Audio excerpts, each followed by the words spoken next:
ঈদের পরের দিন সবাই একসাথে চলে যাচ্ছি কাকার শ্বশুর বাড়িতে দাওয়াত খাওয়ার জন্য। তারপর সবাইকে নিয়ে উঠে গেলাম অটোতে। আর কোম্পানি গঞ্জের এই জায়গাটা সব সময় জাম লাগবেই লাগবে। তারপর আমরা মিষ্টির দোকানে চলে গেলাম মিষ্টি আর রসমলাই কিনতে।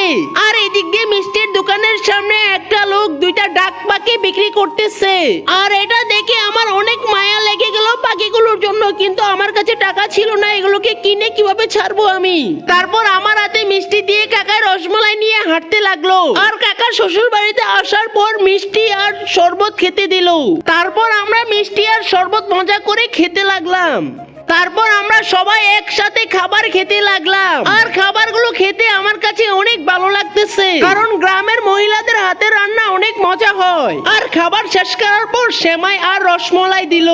আর রসমলাই আমার ফেভারিট, তাই আমি সেমাই না খেয়ে রসমলাই গুলোকে খেয়ে নিলাম। তারপর বাতিজাকে দিয়ে দোকান থেকে আচার নিয়ে আসলাম। আর খাবার খাওয়ার পর আমার আচার খেতে অনেক ভালো লাগে। আর আপনারা কোন জেলা থেকে ভিডিওটি দেখতেছেন চ্যানেলটিকে সাবস্ক্রাইব করে বলে যাবেন।